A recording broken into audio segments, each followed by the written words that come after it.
Hello, world, and welcome to the Quick Kick Picks presented by Bros Talking Soccer. My name is Dave Knittel. I am here with my brother Christian. Christian, hello. How are you doing today? Hello, Dave. I'm doing great. I'm pretty exhausted of swimming and playing soccer today, so, staying active. That's good. That's fantastic. I'm doing well. Thank you so much for asking. Always appreciated. We are talking about MLS Match Week 19.5. So we're in between Match Week 19 and 20. And we're talking about the six midweek games happening on Wednesday, July 12th. And nope, those dates are definitely wrong. Wednesday, July 17th. 17th and 18th. 17th and 18th. This is what happens when Dave doesn't fully prepare and he tries to reuse stuff to make his life easier, and then he confuses himself. And he realized it while we're live and recorded. So Wednesday, July 17th and Thursday, July 18th. Is that correct, Christian? Correct. All right. And so before we get into the matches, a couple quick reminders. Play along with us. Leave your quick kick picks predictions underneath the YouTube video if you're watching on YouTube, or if you're watching over on Twitter. Hit us up at BT Soccer Pod with your 6 game recommendations. Reminder, you get 1 point for every home score correct, 1 point for every away score correct, 1 point for the result correct, and if you get all 3 of those correct, you get a bonus 2 points. So there are 5 points up for grabs with every single match. We're halfway through July. We still have, I believe, 30 matches to play. So there's 150 points up for grabs. The leader right now has 30 points, so you can make up ground very, very quickly. The winner, the highest score at the end of the month, gets a 15-minute guest appearance on our podcast. Christian, any recommendations or thoughts that you would like to give to the viewers? I think people should just really believe in themselves and listen to what we can guide them on, but never fully go with exactly what we have, because, that's what we have, and you were trying to beat us. Yes, that's a fantastic advice, Christian. Last thing, we upload each individual game onto Twitter, and Twitter restricts us to about 2 minutes and 20 seconds for every game. So we have a timer here. It goes off at about 2 minutes and 5 seconds to keep us in check and make sure we get the game over with. So the games are going to be quick. You'll hear, hopefully, a whistle. We never know the volume of the whistle, so it's a crapshoot. I don't know what the heck happens with this phone, but whatever. Christian, are you ready to talk about the matches? Dave, I couldn't be more ready. Kicking things off on Wednesday, July 17th, we have Atlanta United hosting the Houston Dynamo at 7 p.m. Eastern Standard Time. Christian, what's going to happen here? So Houston came out really strong at the start of the season, and they've kind of simmered a little bit big slope down. Atlanta, on the other hand, have done the exact opposite, and I don't think that they've really peaked. But they have definitely improved on their start to the season. They have much different fortunes now, and I think Atlanta at home has this one in the bag. I think Houston are a very talented team on their day, but just based off of current form, Atlanta have them in this one. I think it's going to be tight, but I predict a 2-1 victory for Atlanta here. I have that same one. Houston, you touched on them. They're just absolutely terrible on the road. They only have 1 win, and that came against Colorado in March when Colorado was still terrible. They've since corrected things. They have 1 win and 6 losses in their last 7 matches across all competitions. So like Christian said, they haven't been in the greatest run of form. Christian, you said they were simmering. I would even go a step further and say they're trending downward very much. Also, the one positive for Houston is they played on Friday while Atlanta played Sunday. So that's going to give them a slight boost. I think that's why they get a goal here. But ultimately, Atlanta is stronger. They had one of the strongest teams up until about strongest defenses, up until about 3 matches ago, and something has happened with their defense. I think part of it is Miles Robinson was making up for a lot of mistakes earlier in the year, and he's just slightly dropped off. It's understandable for a second-year player to have that happen. Pizzi's situation is still up in the air. They shelled out a ton of money for him, and he's just not clicking with that team. But they're picking up 2.1 points per game at home. They're a strong home side, and I expect them to also win 2-1. So I'm in agreement with you on that one, Christian. Anything else you want to add? To be fair, in those games, they've played New York Red Bulls at the Sounders, so they are 2 of the better teams in the league, probably. That's fair, but I mean, still, they were giving up something like 0.5 goals per game at home, and their overall we're definitely under a goal per game, and now giving up some goals, they're well over a goal per game defensively. Anything else? Nope. Next match we're talking about, we have The New England Revolution hosting the Vancouver Whitecaps at 7 p.m. Eastern Standard Time on Wednesday. And so these are two teams trending in complete opposite directions. So similar to Atlanta and Houston, although I wouldn't say Atlanta's trending that much more favorably. New England, meanwhile, is trending very favorably. And so I think that means, you can kind of guess that Vancouver is trending in the wrong direction. New England, over their last 10 matches since Brad Friedel was fired, it's 9 matches. They have 4 wins, 4 draws, and only 1 loss. Teal Bunbury has come onto the scene. He wasn't scoring goals earlier in the year, and now he is scoring goals by the bunches. Their most recent match was a 2-2 draw with DC, and that was the first time that they've conceded 2 goals in MLS play since Brad Friedel firing.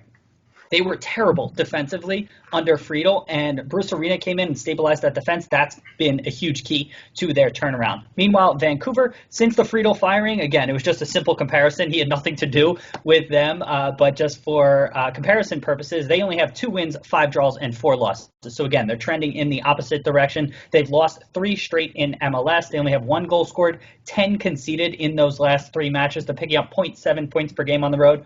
For that reason, I have New England getting a comfortable 2-0 win at home. Christian, what are you expecting?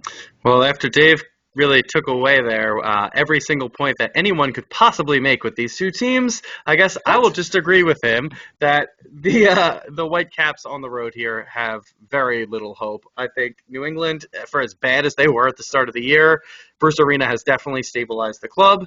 I'm just repeating you because you took all the points.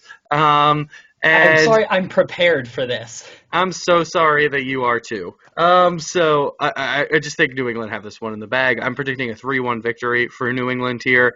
I'm not sold on Vancouver. I'd be shocked actually if they score. I'm going to change that to a 3-0 victory for New England, and I think it's just going to be a demolition. I think New England are going to be way more prepared than Vancouver, who just have been abysmal in the last 10 matches. Fair enough. Next match we're talking about, we have the Chicago Fire hosting the Columbus Crew at 8 p.m. Eastern Standard Time on Wednesday, July 17th. Christian, what do you expect to happen here? Oh, boy, this Crew. This is not the Crew you want to roll with. I'll tell you that much. I think fun. That, on the other hand, Chicago's going to be on fire. So I think that this is a definite victory for Chicago at home. The Crew have just been awful. They are leaking goals left and right. They started the season well, as we highlight every week, but since match week about 5 or 6, they have just fallen off a cliff, worse than probably any team we've seen in MLS this year, and probably in a long time, because they are just dropping down further and further. I can only see the Fire winning this game. They're way too talented at home. I have no hope for the Crew here getting anything. I'm going 3-1 victory. God damn it. Okay, so I have a 3-1 victory here as well, but I don't think so. Columbus has definitely been trending in the wrong direction, but Chicago really hasn't been that great either. They lost at home to FC Cincinnati over the weekend. That is not a great sign. Over their last 10 matches across all competitions, they only have 1 win, 3 draws, and 6 losses. They're not playing well. The majority of those losses have come on the road, and this roster is just too talented for them to be in that position. Columbus, meanwhile, Christian, you touched on it. They lost 1-0 at Orlando and just couldn't get anything going. They got their players back, Zardes, Trapp, and still couldn't generate any goals. Over their last 10 matches across all competitions, they have 1 win. That came in the Open Cup against the Pittsburgh Riverhounds, and they only won that one 1-0. Everything else has been a loss outside of 1 draw in that time period. They're now the lowest scoring team in the league, only 0.8 goals per game. Christian, how many goals have they scored over their last 5 matches? Trivia for you. 2. They've scored only 1 goal over that time, and I do think that they'll get another goal here. Again, I think maybe Giassi, has a little bit of magic and gets them a goal, but I'm in agreement, 3-1 scoreline. Anything else? Nope. Final match on Wednesday, July 17th, we have Toronto FC hosting the New York Red Bulls at 8 p.m. Eastern Standard Time. Now, Toronto got a 2-0 road victory over the weekend against Montreal. Josie, Michael, they were both back. Omar Gonzalez is back and playing center midfield, back in MLS.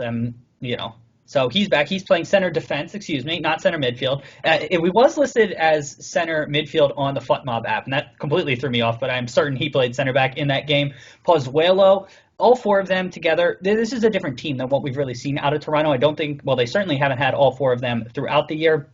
If they all stay healthy, I think that Toronto can really make a run in the Eastern Conference. They also added Gallardo, who is a Venezuelan winger. Don't know much about him, but he comes kind of highly recommended. They haven't been great at home, but I really think that starts to change with this one. Red Bull New York, meanwhile, they played terrible against NYCFC in the first half, and then they turned it on in the second half. And, good teams find a way to get results when they're not playing well. And so, yes, the referee decision played a lot in them getting a victory there, but it was good to see them, come out on fire in that match and ended up getting the result. They have had somewhat spotty form over the last few weeks, and because they played Sunday, I have Toronto getting a 2-0 win here. Christian, what are you expecting?